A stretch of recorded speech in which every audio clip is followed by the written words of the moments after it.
Assalamualaikum warahmatullahi wabarakatuh. Nama saya Muhammad Aziz Farezi, angkatan 2018 NIM 230. Di sini saya akan melanjutkan yang sekarang yaitu chapter 4 tentang penilaian resiko yang kedua. 4.1 Resiko audit.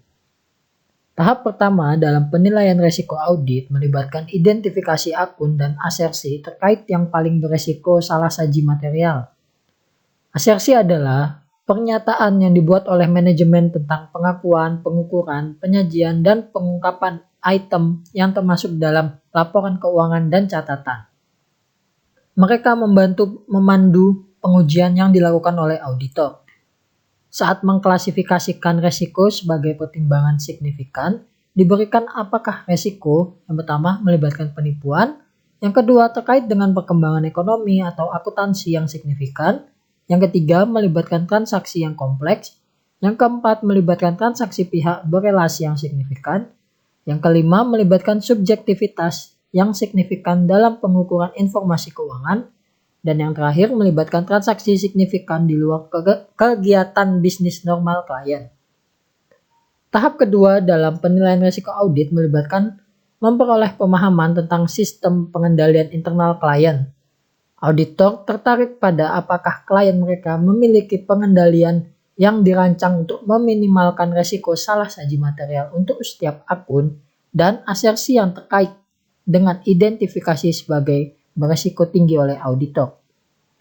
Akhirnya, auditor akan merencanakan untuk melakukan pengujian rinci dari setiap akun yang diidentifikasi sejauh yang diperlukan. Penilaian akhir ini akan bergantung pada resiko akun yang dinilai dan pernyataan terkait serta efektivitas yang dianggap dari sistem kontrol internal klien. Model resiko audit dan komponennya. Resiko inherent adalah memungkinkan kesalahan penyajian material dapat terjadi. Resiko pengendalian adalah resiko bahwa sistem pengendalian internal klien tidak akan mencegah atau mendeteksi salah saji material semacam itu. Secara bersama-sama, auditor harus mengidentifikasi karakteristik klien yang menempatkan laporan keuangannya pada resiko kesalahan penyajian material, dan menentukan apakah pengendalian yang dirancang untuk membatasi resiko tersebut ada dan efektif. Di sini ada tabel, yang pertama itu AR sama dengan IR, CR, dan DR. AR sama dengan itu audit resiko atau resiko audit. Yang IR sama dengan inherent resiko. Yang CR kontrol resiko, dan yang terakhir DR itu ada detection resiko atau pendeteksi resiko. Jika resiko inherent dan pengendalian tinggi, auditor akan menetapkan resiko deteksi serendah-rendahnya untuk mempertahankan resiko audit yang rendah. Sebaliknya, jika resiko inherent dan resiko pengendalian rendah, auditor akan dapat menetapkan resiko deteksi tinggi. Cara lain untuk melihat resiko audit adalah menyoroti peran resiko deteksi, yang merupakan elemen yang dapat diubah auditor sebagai respons terhadap resiko salah saji material klien mereka. Di sini ada DR sama dengan AR per RMM, di mana DR itu adalah resiko deteksi, AR itu resiko audit, RMM adalah resiko salah saji material. Selanjutnya ada materialitas. Yang pertama ada materialitas kualitatif dan kuantitatif. Faktor materialitas kualitatif, informasi dianggap material secara kualitatif jika mempengaruhi proses pengambilan keputusan pengguna karena alasan selain besarnya.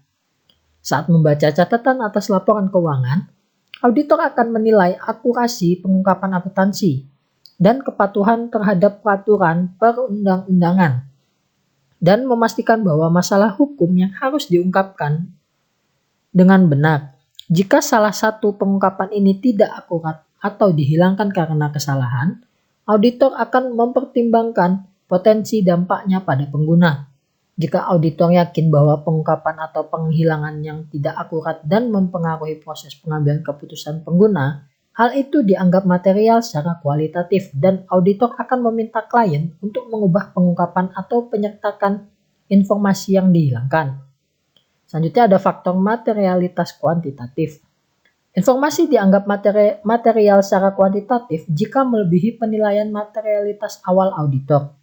Auditor menggunakan pertimbangan profesional mereka untuk sampai pada sosok materialitas perencanaan yang tepat untuk setiap klien.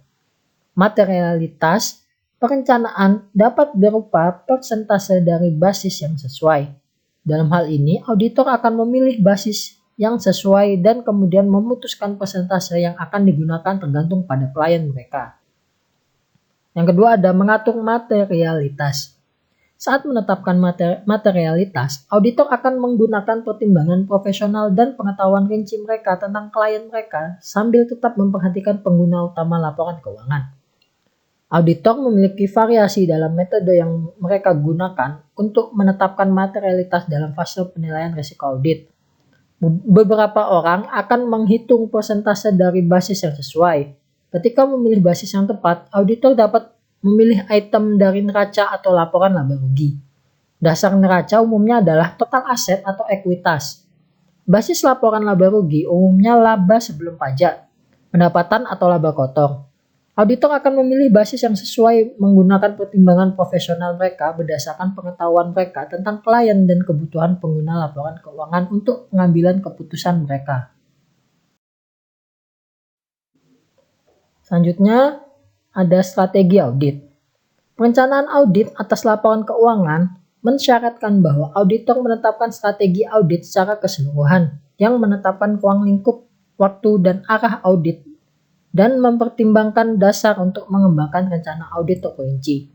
Strategi audit bergantung pada penilaian resiko bahwa bawaan dan pengendalian awal auditor, yaitu penilaian resiko kesalahan penyajian material secara keseluruhan.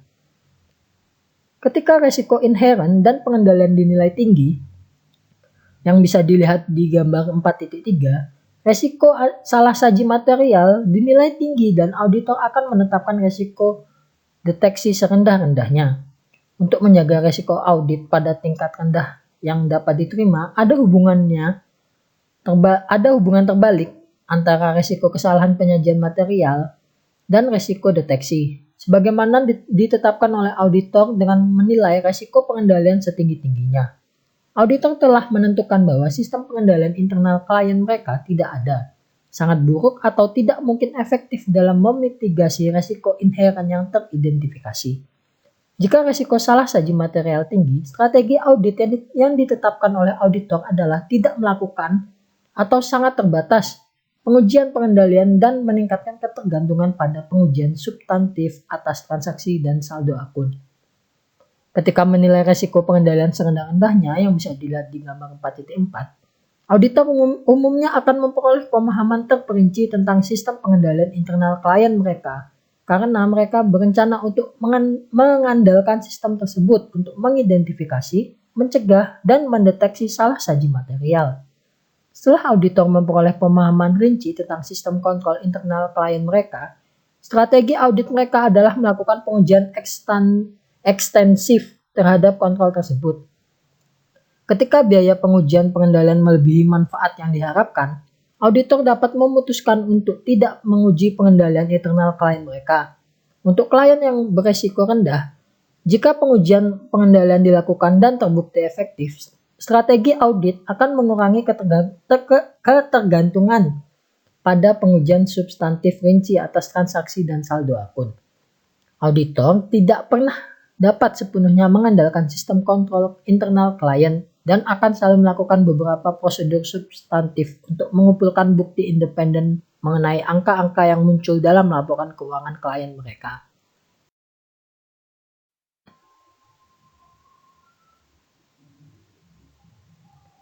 Selanjutnya, ada pendekatan klien untuk mengukur kinerja. Yang pertama, ada profitabilitas.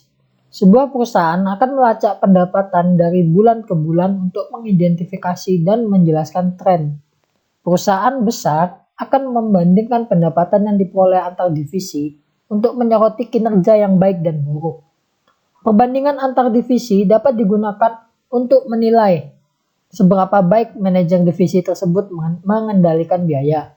Yang kedua ada likuiditas. Dengan memahami bagaimana klien mereka mengukur dan menilai kinerjanya sendiri dan batasan apapun yang tersirat oleh perjanjian utang, auditor akan mendapatkan pemahaman yang lebih dalam tentang akun yang berpotensi beresiko salah saji material. Auditor akan menggunakan perhitungan rasio dan analisis tren mereka sendiri untuk mengidentifikasi fluktuasi yang tidak biasa yang memerlukan penyelidikan lebih lanjut. Analisis ini disebut sebagai prosedur analitik yang akan dijelaskan secara rinci di bagian selanjutnya.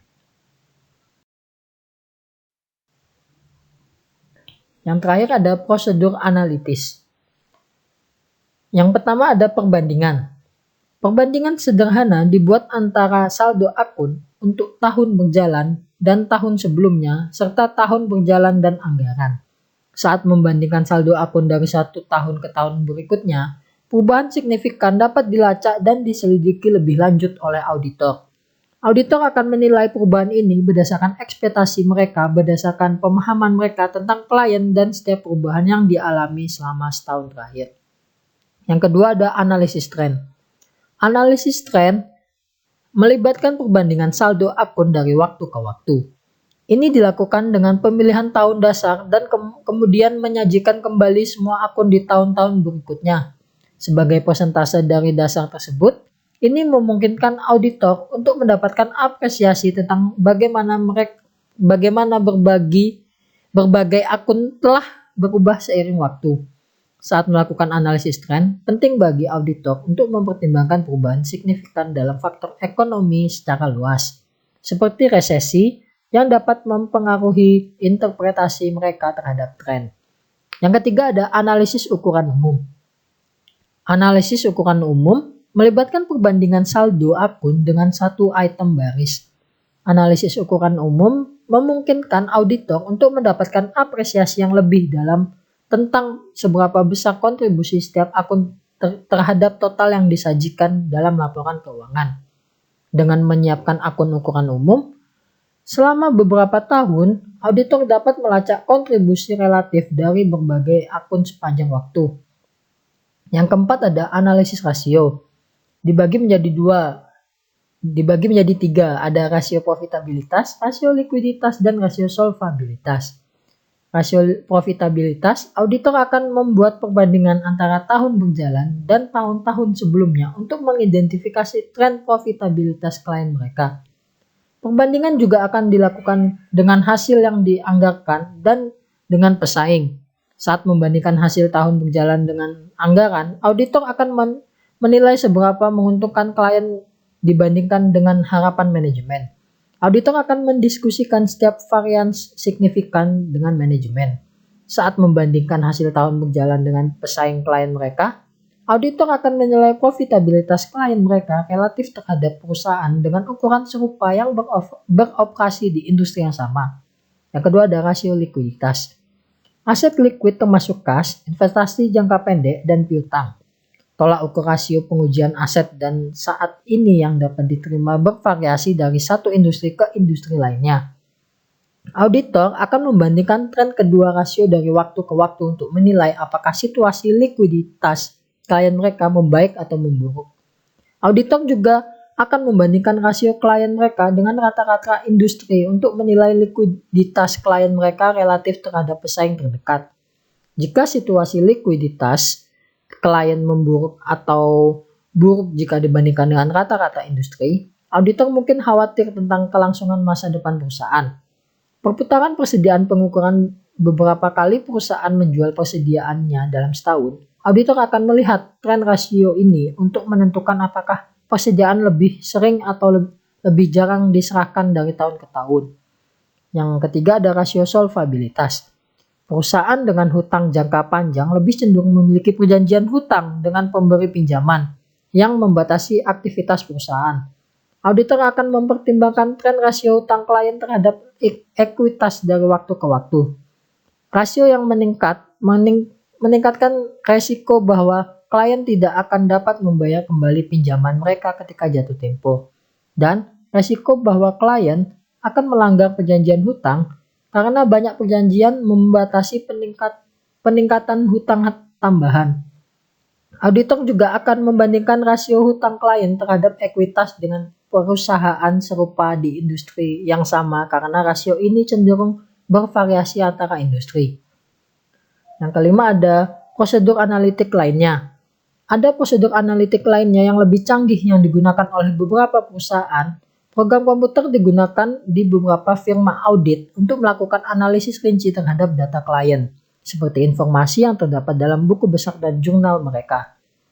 Analisis multidimensi melibatkan pemilihan data klien ke dalam berbagai dimensi atau ukuran. Misalnya, data klien dapat diurutkan di berbagai dimensi seperti lokasi, pusat biaya, atau manajer. Laporan yang dihasilkan kriteria adalah ringkasan informasi dan data berdasarkan kondisi yang ditetapkan oleh auditor. Laporan ini digunakan untuk membantu auditor mengelola sejumlah besar informasi dan data yang disimpan dalam file komputer klien. Analisis deret waktu dapat digunakan untuk menganalisis data yang terjadi secara teratur dalam klien. Misalnya penjualan dan pembelian. Bentuk analisis ini melibatkan penggunaan data dari masa lalu untuk memprediksi masa depan. Analisis regresi dapat digunakan untuk menyelidiki hubungan antara berbagai kelompok data atau variabel. Analisis ini melibatkan pertimbangan hubungan antara variabel dependen seperti penjualan dan berbagai variabel independen, seperti biaya penjualan, pembelian, dan biaya iklan. Analisis regresi memberikan ukuran statistik hubungan antara data. Yang terakhir ada faktor yang perlu dipertimbangkan saat melakukan prosedur analitik. Ada sejumlah faktor yang perlu dipertimbangkan saat melakukan prosedur analitik. Yang pertama adalah keterkaitan data klien. Jika auditor yakin bahwa terdapat risiko signifikan bahwa catatan klien tidak dapat diandalkan karena, misalnya, pengendalian internal yang buruk, maka catatan tersebut cenderung tidak bergantung pada prosedur analitis. Selama fase penilaian risiko audit, auditor mungkin hanya memiliki akses ke hasil setengah tahun klien mereka. Dalam hal ini, auditor perlu melakukan anualisasi item pendapatan dan beban sebelum membuat perbandingan dengan tahun sebelumnya. Dalam melakukan prosedur analitis, sumber informasi berikut umumnya dianggap andal jika, yang pertama, informasi yang dihasilkan oleh sistem akuntansi yang memiliki pengendalian internal yang efektif. Yang kedua, informasi yang dihasilkan oleh sumber eksternal yang memiliki reputasi baik dan independen. Yang ketiga, informasi yang diaudit. Yang keempat, informasi yang dihasilkan dengan menggunakan metode akuntansi yang konsisten. Dan yang terakhir, informasi dari sumber internal kepada klien yang telah terbukti akurat di masa lalu, misalnya saat menyiapkan anggaran. Setelah melakukan prosedur analitis, auditor akan menyelidiki setiap fluktuasi signifikan yang tidak terduga yang ditemukan. Ini termasuk fluktuasi di mana tidak ada yang diharapkan dan tidak ada fluktuasi yang diharapkan. Contohnya, yang pertama adalah peningkatan penjualan yang signifikan tanpa alasan yang jelas.